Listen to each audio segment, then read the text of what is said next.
নমস্কার। আশা করি ঈশ্বরের কৃপায় আপনারা সকলে সুস্থ আছেন, ভালো আছেন।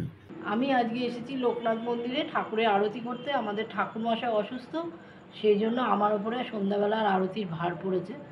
বেশি দিন নয়, এই 4-5 দিন আরতির ভার পড়েছে, আমি এসেছি। তো ঠাকুরের আরতি এবার করবো, সমস্ত গুছিয়ে নিয়েছি।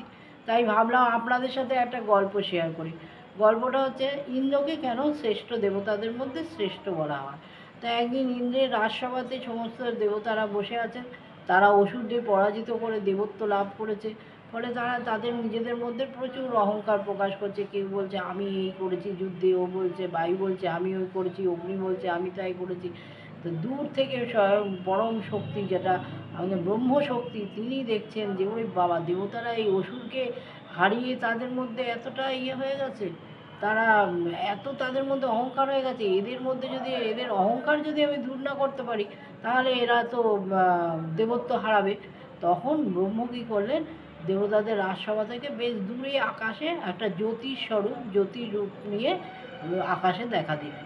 তো দেবতারা নানান রকম আলোচনা করছে, এরকম করতে করতে হঠাৎ করে আকাশের দিকে তাকিয়ে দেখে একটা খুব উজ্জ্বল জ্যোতি দেখা যাচ্ছে। তখন ইন্দ্র বলে কি, দেখো এই জ্যোতিটা যে দেখা যাচ্ছে, এটা কেন দেখা যাচ্ছে হঠাৎ করে, এটার কারণটা তো জানতে হবে। তাহলে তোমরা এক কাজ করো, এটার কারণটা জানতে হবে। সবাই মিলে চিন্তা ভাবনা করে বললো, তাহলে ঠিক আছে, প্রথমে অগ্নিকে পাঠানো হোক। অগ্নি গিয়ে দেখে আসুক যে এই জ্যোতিটা কী। অগ্নি গেল, ব্রহ্মস্বরূপ জ্যোতিকে জ্যোতির কাছে যেতে বললো যে ব্রহ্মস্বরূপ জ্যোতি অগ্নিকে জিজ্ঞাসা করলো যে তোমার শক্তি কী, তুমি কে? বলে আমি অগ্নি। বলে তোমার শক্তি কী? বলে আমি পৃথিবীর যা কিছু সব পুড়িয়ে ছাই করে দিতে পারি। বলে বাবা, তাহলে তোমার তো অনেক শক্তি। তাহলে তুমি এক কাজ করো, আমি এই দুর্বাটা দিচ্ছি, এই দুর্বা ঘাসটা তুমি পুড়িয়ে দাও। ব্যাস, সেই দুর্বা ঘাসটা নিয়ে অগ্নি তো অনেক নাড়াচাড়া করলো, সে আর পোড়াতেই পারলো না।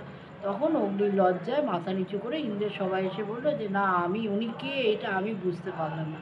তাহলে তখন সবাই মিলে আলোচনা করে বললো, তাহলে বায়ুকে পাঠানো হোক।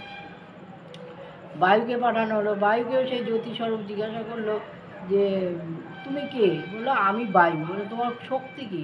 বলে আমার শক্তি হচ্ছে আমি যা কিছু আছে পৃথিবীর সব হাওয়ায় উড়িয়ে নিয়ে চলে যেতে পারি। বলে তাই, তোমার এত শক্তি? তাহলে এই দুর্বাঘাসটা একটু উড়িয়ে দাও তো। বায়ু সেই দুর্বাঘাস আর নাড়াতেই পারলো না। তখন বায়ু খুব মানে লজ্জিত হয়ে ইন্দ্রের সবাই এসে বললো যে কে ইনি, একটু ওনাকে তো আমি বুঝতে পারলাম না। আমি অনেক চেষ্টা করলাম, আমি তো একটা সামান্য দুর্বাঘাস, সেটাও আমি ওড়াতে পারলাম না।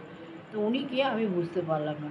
তখন রাজসভায় অন্যান্য দেবতা যারা ছিল সবাই মিলে তখন বললো কি যে তাহলে আর কাউকে পাঠিয়ে দরকার নেই, ইন্দ্র আপনি নিজেই যান। ইন্দ্রকে তখন সবাই পাঠালো।